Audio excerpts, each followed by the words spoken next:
অর্থনীতিতে একটা ধারণা আছে, এটার নাম হলো স্কারসিটি। মানুষের প্রয়োজন অসীম, কিন্তু প্রয়োজন মেটানোর যে সামগ্রী এটা সীমিত।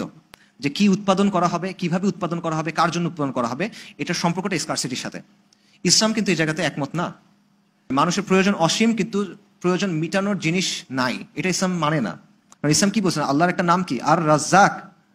মানুষের যেটা প্রয়োজন এটা আল্লাহ মানুষকে দেন। সৃষ্টির প্রয়োজন আল্লাহ অপূর্ণ রাখেন নাই।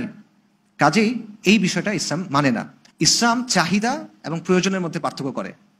একটা হলো নিডস, একটা হলো ওয়ান্স। প্রয়োজন একটা জিনিস, চাহিদা একটা জিনিস। প্রয়োজন সীমিত, চাহিদা সীমিত না। রমাদানের সময় ইফতারের 15 মিনিট আগে আপনি মনে করেন ইফতার কিনতে গেছেন কোনো জায়গায়, আপনার তখন মনে হবে পুরো দোকান সহ কিনে নিয়ে চলে আসতে, সব কিনবো, সব খাবো, একা আমি খাবো, কারো দিব না, এরকম। কিন্তু আপনি যখন খেতে যাবেন 5-10 মিনিট খাওয়ার পর আপনি দেখবেন আপনি আর খেতে পারতেছেন না। এই যে আপনার শরীরের যে প্রয়োজন সেটা মিটে গেছে, এই প্রয়োজন, এটা হলো নিড। আর আপনার ভেতরে যে চাহিদাটা, খাইতে হবে খাইতে হবে খাইতে হবে, চোখের যে খিদা বলি আমরা, এটা হলো ওয়ান্ট। এটার কোনো সীমা নাই, এটা চলতে থাকবে।